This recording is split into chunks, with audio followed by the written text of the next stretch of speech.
Puesto que es el entendimiento lo que coloca al hombre sobre el resto de los seres sensibles y le proporciona dominio sobre ellos, constituye por su nobleza un tema merecedor de ser investigado. John Locke, Ensayo sobre el entendimiento humano.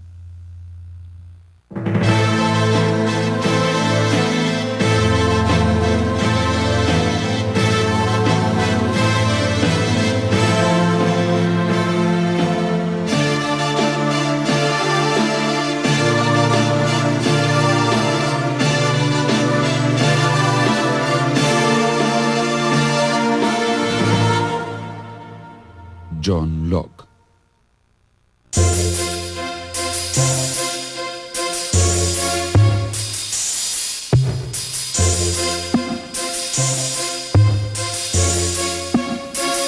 El filósofo inglés John Locke nació en Brinton en 1632. Le tocó vivir en su niñez la guerra civil que estalló en 1642 y que culminó con la ejecución del rey Carlos I en 1649. Una vez obtenida su licencia para ejercer como médico, viajó a Alemania en misión diplomática y a su regreso en Inglaterra en 1666 entró al servicio de Lord Ashley, quien fuera poco más tarde primer conde de Shaftesbury. Es a través del contacto con el conde de Shaftesbury que Locke va a empezar la evolución de su pensamiento, sobre todo en materia política. Sus obras filosóficas son mucho más tardías. Locke ocupó el cargo de secretario particular de Shaftesbury y cuando éste llegó a presidir el gobierno en 1672, fue nombrado secretario de Agricultura del Ministerio de Comercio. Al caer el gobierno, huyó a Francia, donde trabó contacto con diversos científicos y naturalistas.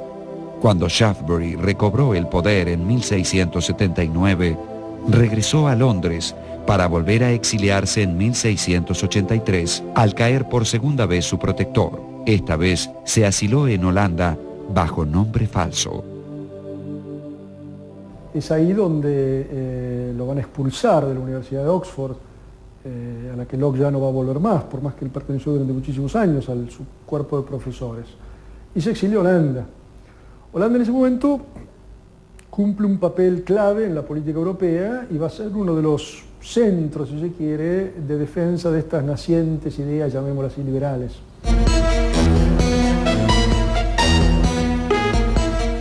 En Holanda hizo amistad con numerosos intelectuales y escribió una de sus obras más importantes, la Carta sobre la Tolerancia. Redactada en 1685, fue publicada en forma anónima 4 años después. La Carta sobre la Tolerancia establece un principio que a partir de Locke se va a hacer moneda común y va a triunfar en Occidente, y es la distinción de competencias entre la esfera religiosa y la esfera política, entre la finalidad del gobernante, si se quiere, y la finalidad de las iglesias. Y la convicción de que el derecho de coacción corresponde solamente al poder político y no a las iglesias. Al triunfar la revolución de Oliver Cromwell en Inglaterra en 1688, Locke decidió regresar a Londres.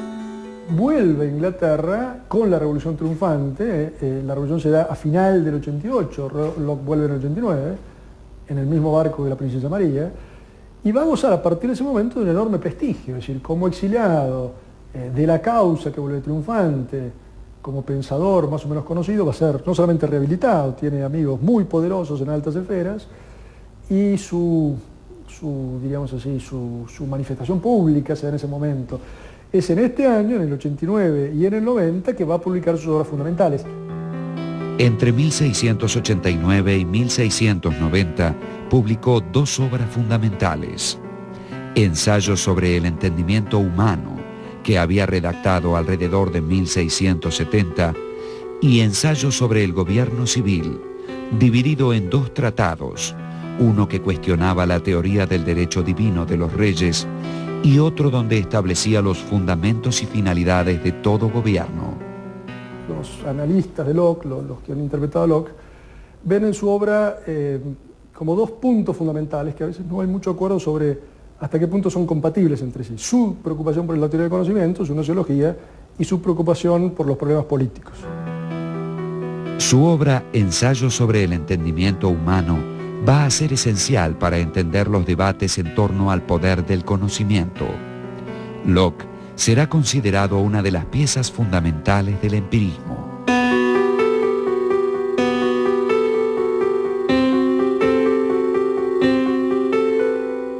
Algunos consideran que el ensayo y la filosofía de Locke, por lo menos la filosofía teórica, es el inicio del empirismo inglés. Esta versión es un poco quizás la más difundida, ¿no? Locke, desde este punto de vista, pasaría a ser el padre del empirismo inglés, y hay buen fundamento para sostener esta hipótesis, fundamentalmente si se tiene en cuenta que el valor que tiene la experiencia en el segundo libro del ensayo como origen último de nuestras ideas, realza frente al racionalismo que estaba en auge, sobre todo en la filosofía continental, el papel, bueno, de los sentidos, pero, repito, de la experiencia en el conocimiento. Los racionalistas, Descartes en particular, consideraban que en la mente del hombre hay ideas innatas que les permiten conocer principios especulativos y prácticos, o sea, teóricos y morales, a partir de los cuales se deducen todos aquellos aspectos del conocimiento que el hombre es capaz de alcanzar. Pero Locke se opone, dice que no hay asentimiento universal a ninguna proposición, que esas mencionadas por los racionalistas no las conocen los niños ni los idiotas en el sentido médico del término, ni los salvajes ni los iletrados. En realidad, cuando uno habla con un chiquito, él no conoce la idea de número y tampoco conoce la idea de Dios, sino que en realidad todo eso justamente se va de alguna manera aprendiendo a partir de la experiencia.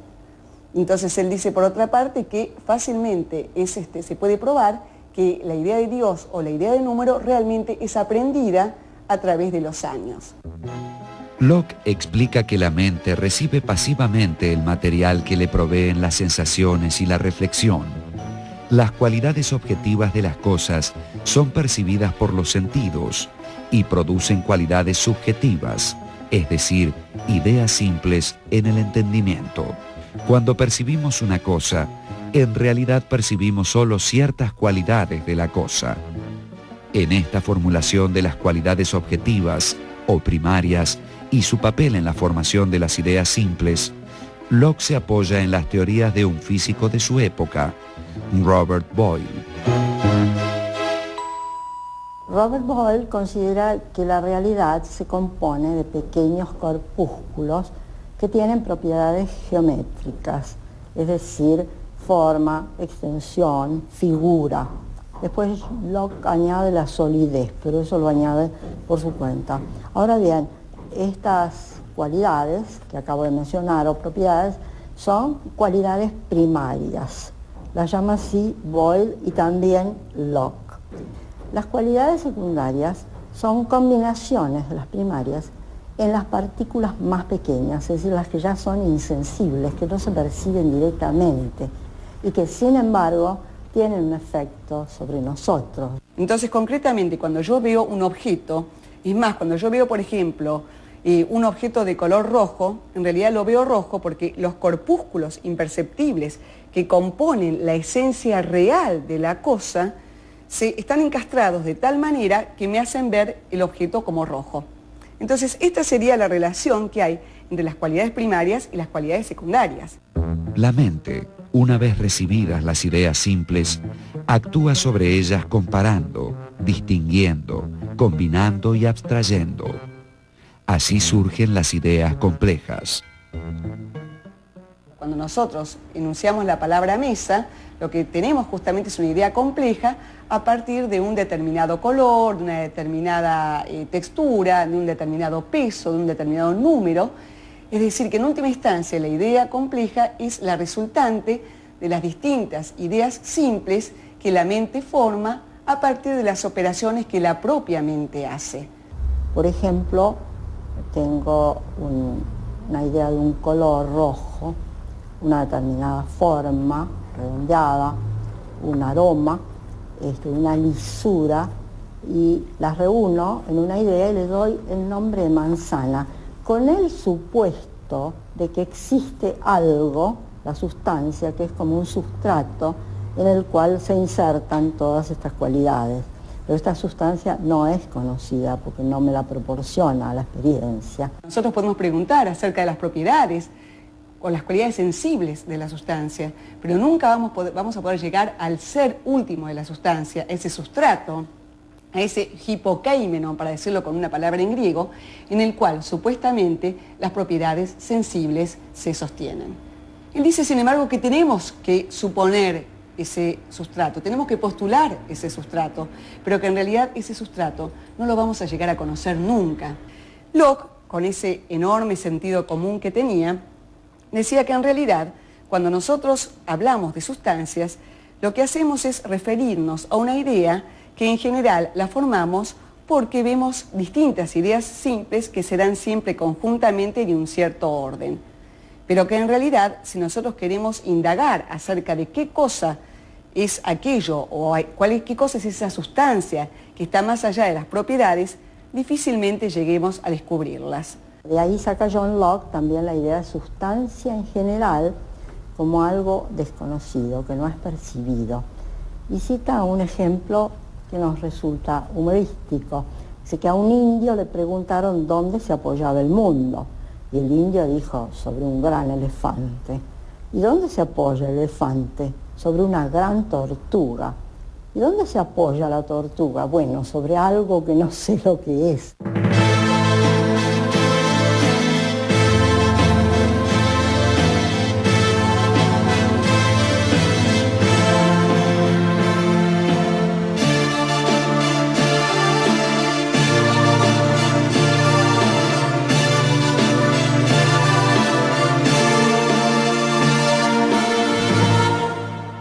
John Locke.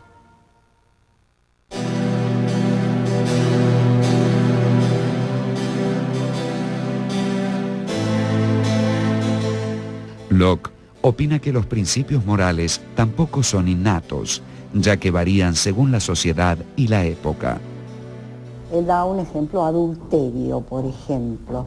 Bueno, comprende ideas de la sensación, una relación física entre dos personas de distinto sexo, ideas de la reflexión, van unidos a una idea de deseo, placer, y una idea institucional, es decir, la sociedad en la cual esa figura existe y es denominada así.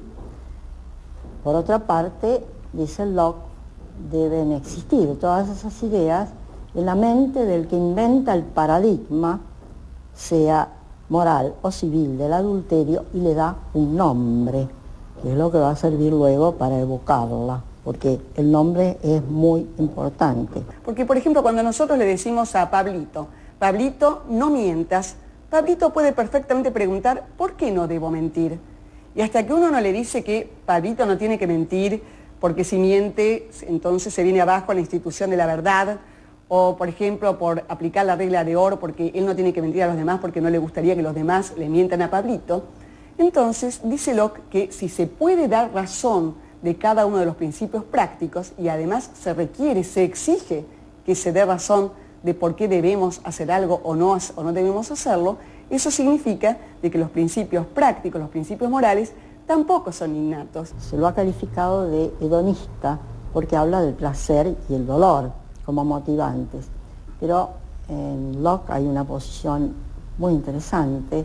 Él considera que lo que mueve al hombre no es en realidad el placer, sino tratar de eliminar el dolor, la inquietud, como dice él, la uneasiness, que el hombre es muy movido por eso, y efectivamente si pensamos en nuestra vida diaria, veremos que sí, que efectivamente el hombre percibe el placer, pero que es muy frecuente que trate de eliminar todo lo que lo molesta, todo lo que le fastidia, todo lo que le duele, ¿no? Bueno, finalmente, para que el hombre pueda actuar moralmente, Locke dice, es necesaria una facultad que es la voluntad. La voluntad es libre, por eso el hombre puede optar por una conducta u otra, por obedecer a la ley o por negarla, es decir, desobedecerla. Y esto no es raro que introduzca la libertad quien es considerado el padre del liberalismo político. El liberalismo de Locke afirma la existencia de derechos individuales anteriores al Estado, un liberalismo que es la antítesis del absolutismo. ¿Qué entendemos por liberalismo político? Básicamente la idea de que el poder del gobernante tiene que estar limitado a ciertas esferas. Esta preocupación, primero, en la época de Locke, apunta fundamentalmente a limitar el poder de la monarquía. Se trata de limitar, circunscribir el poder del monarca, y la teoría que Locke utiliza para eso es la teoría de los derechos personales. De ahí que la finalidad del gobierno es la defensa de estos derechos preexistentes a las normas políticas, derechos que cada persona tiene y que el Estado no puede avasallar. Pasamos entonces a la sociedad civil o el Estado, que para Locke debe lograrse por consentimiento. Es decir, los hombres se ponen de acuerdo y crean un poder legislativo. Para Locke, el poder fundamental en un Estado es el legislativo, que hace las leyes. La finalidad por la cual los hombres arman una asociación política es la de garantizar ciertos derechos que ya existen en el Estado presocial, pero que no pueden ser suficientemente defendidos en ese momento. Porque, dice Locke, en el estado de naturaleza hay una ley natural por la cual el hombre está dotado de ciertos derechos. Tres fundamentales: el derecho a la vida, el derecho a la libertad y el derecho a la propiedad. Y que la finalidad del Estado es garantizar a las personas el goce de estos derechos. Ahora, ¿cómo hacemos para garantizar el goce de estos derechos? El poder legislativo representa a la mayoría, y es esa mayoría la que debe gobernar. Y el Ejecutivo, que puede ser una sola persona, solo hará que se ejecuten esas leyes, pero no asumirá sobre sí mismo otro poder. La autoridad política está para defender la vida, la propiedad y la libertad, pero no la religión. Si alguien me ofende, me roba, si alguien me secuestra, si alguien me mata, la autoridad política interviene. Pero la autoridad política no puede intervenir más allá de eso. La salvación de las almas compete fundamentalmente a las religiones, a las iglesias, y la pertenencia del individuo a la iglesia es una cuestión de libre decisión. Se lo ha refutado a Locke diciendo que no hay gobiernos por consentimiento, sino por invasión, por imposición, por herencia de un soberano a otro. Pero Locke cita los ejemplos de Venecia y Roma, que se constituyeron por acuerdo de ciudadanos. Esto históricamente también puede ser cuestionable, pero Locke los cita como casos que serían excepciones a lo que generalmente sucedió en el mundo. ¿Qué es lo que pasa cuando el rey incumple con ese contrato? Locke acá apela a viejísimas tesis medievales de que la autoridad tiene que respetar, mantener, obedecer un orden moral, que por arriba del rey está la tradición del reino, el common law, y un cierto orden natural. En este caso, la idea de que el Estado está para defender ciertos derechos que son inherentes a la persona humana, y que cuando el soberano no respeta estas leyes, el pueblo tiene derecho, Locke llega a decir, a la rebelión. De ahí que el ensayo sobre el gobierno civil termina autorizando, hablando de la legitimidad de clamar al cielo, como dice Locke. Según Locke, somos propietarios de nuestra persona, nuestra libertad y nuestras posesiones, lo que es mucho decir, y también nuestro trabajo. Es decir, que cuando nosotros trabajamos, añadimos algo a las cosas y nos transformamos en sus propietarios. Por ejemplo, dice, simplemente alguien que recoge manzanas de un árbol se hace propietario de ellas porque ha puesto su esfuerzo, es decir, su trabajo. Esto parece tener una ligera reminiscencia de lo que van a ser después las ideas marxistas, ¿no? La idea de que el trabajo es el título de propiedad, por lo menos al principio, de las sociedades. Entre 1690 y 1704, mientras se desempeñó en diferentes funciones gubernamentales, Locke publicó 3 cartas adicionales a su texto sobre la tolerancia, como así también sus pensamientos sobre la educación, un estudio sobre la racionalidad del cristianismo, un tratado titulado Dirección del Entendimiento y otras ediciones consecutivas de su ensayo sobre el entendimiento humano, con importantes ampliaciones. Murió apaciblemente a los 72 años, cuidado por la familia Masham.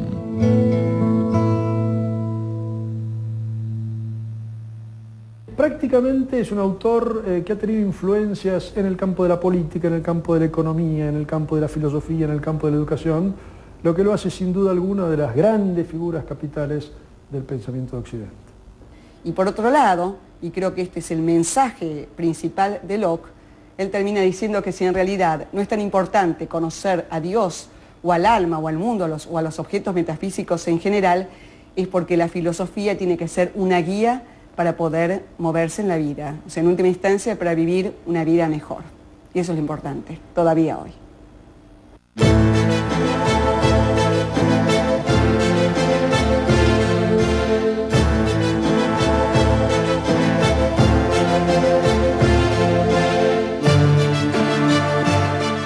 El pensamiento de Locke inauguró una nueva tradición filosófica que marcó para siempre a la cultura occidental en general y anglosajona en particular, mediante la formulación de los principios del liberalismo y del empirismo.